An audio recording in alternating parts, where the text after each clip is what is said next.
On the eve of the 49ers' big Week 10 game against the LA Rams, they made moves to get 3 players in uniform for this game. I guess the most notable is the Hulk, Sebastian Valdez, not Bruce Banner, but a guy who can play defensive tackle, although I'm sure the Hulk can play defensive tackle as well.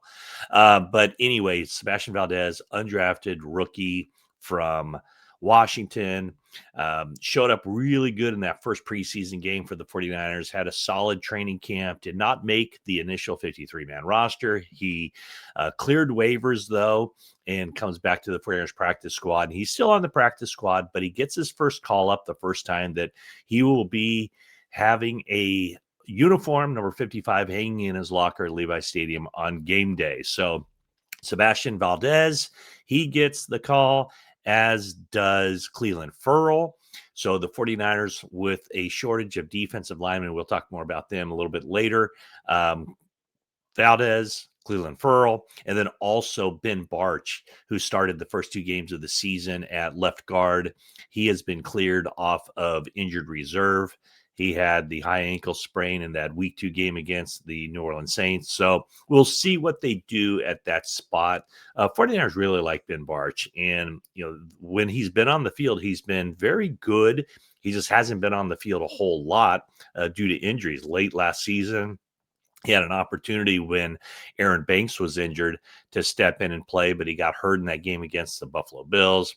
And then this year, even in training camp, he had a difficult time staying on the field due to injuries. So if he can stay healthy, he can lock down that position for the rest of the season. What the 49ers did in the absence of Ben Barch was they went with the rookie 7th-round pick, Connor Colby, out of Iowa. He started 6 games. He struggled. And then last week, they went with Spencer Burford at left guard, and to just try to solidify things a little bit. So I don't know exactly what the plan is going to be. If Burford and Barch will rotate together, mix the playing time, or if they're just going to put Ben Barch out there. He did practice for 1 week, 1 full week. He wasn't active last week, and then another full week of practice, and he's totally cleared. So Barch is cleared. Um, uh, Bryce Huff has been cleared. He missed 2 games with a hamstring injury, and Jake Brendel cleared after missing 2 games with a hamstring injury as well. So we'll see with Huff, really no issues there. Part of a defensive line rotation. And for Brendel, we'll see what they decide to do there, if they just give him everything as far as returning back to the starting lineup. Matt Hennessy played the last 2 games at center for the 49ers.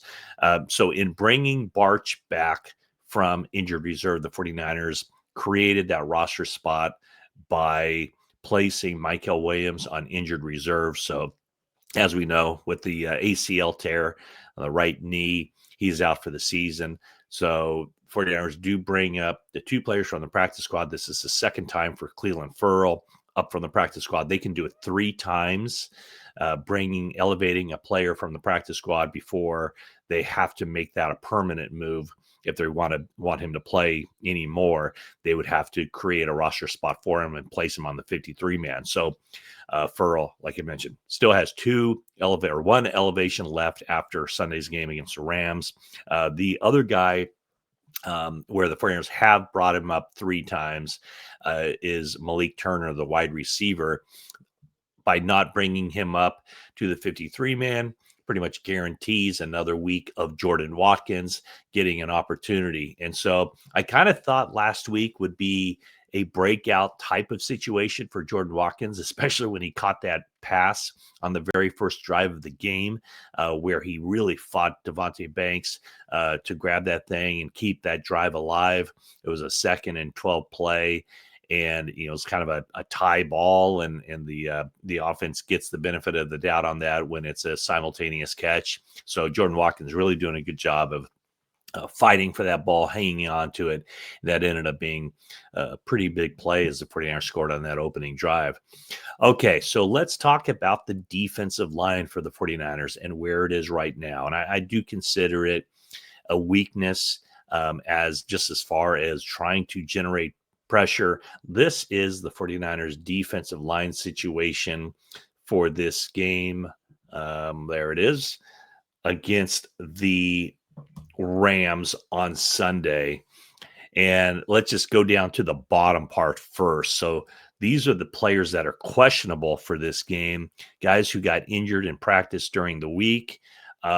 Alfred Collins did not practice on Thursday or Friday, or I'm sorry, did not practice on Friday with the hip injury. Keon White has the groin. I did see him out there practice on Friday. Also saw Kalia Davis. So that is probably how I would, you know, Collins probably being the least likely guy to play. By activating or elevating two practice squad players, you see right there, Furl and Valdez, it does suggest that the 49ers do expect at least one of those guys who are questionable to be inactive for the game. The other thing to keep an eye on is, does Valdez take the spot of CJ West? Is CJ West going to be active? Because now he's been a healthy scratch for the last couple of games. So has Valdez surpassed CJ West to the point where he rises up the depth chart? So looking at the 49ers defense, so the guys who are healthy and available: Huff, Okawanu, Elliott, Givens, Beal, West, Furl, and Valdez. So that's 8 players right there. And the last couple of weeks, the 49ers have gone with 8 defensive linemen active on game days.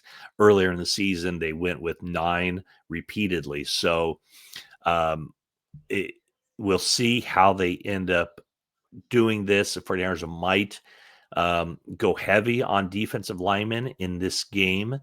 They might go with 9 just because those guys could be pinning their ears back and rushing a lot. There could be a lot on their plate in this game, and they're probably going to need some bodies to just get in there and get after Matthew Stafford.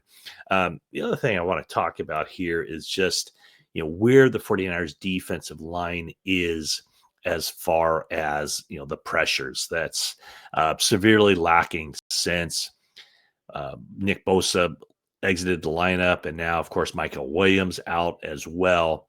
So for the 49ers, Bryce Huff, getting him back is a big deal after he missed 2 games with a hamstring injury. He's been, of the available players, very clearly the team's best pass rusher, coming off the edge, 24 total pressures and 4 sacks on the season. Huff has 4 of the 49ers' 11 sacks on the year.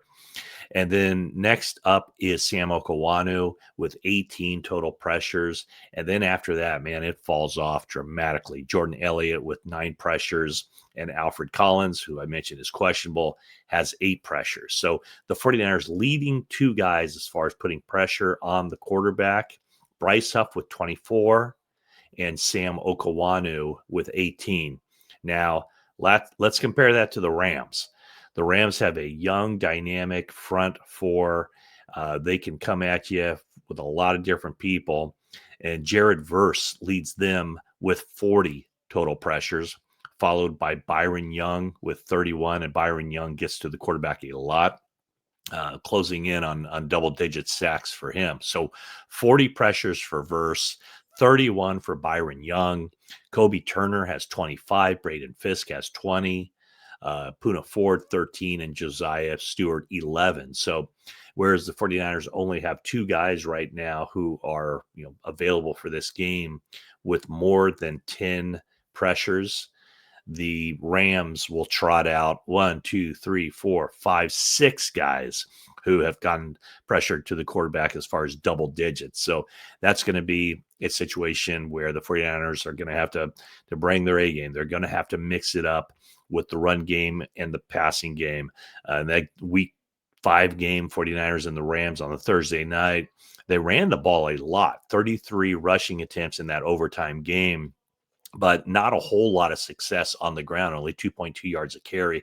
49ers offense is set up better right now to run the ball because of George Kittle's return to the lineup. And also, I think the wide receivers are doing a better job of blocking out there, keeping with the blocking that they've been able to do on the outside, they've been able to turn some of those 3 or 4 yard gains into 10, 12 yard gains. So Christian McCaffrey still hasn't busted a big one, but the running game has been a little bit better. It kind of sparked to life in that game against the Falcons when George Kittle came back, and then last week against the Giants, very good. So those are some of the things to keep an eye on Sunday when the 49ers play the Rams, as the 49ers try to piece together their defensive line, stop the running game of the Rams with Kyron Williams, and then get after Matthew Stafford and try to make him as uncomfortable as possible. Thanks for watching this video, and that is it for now.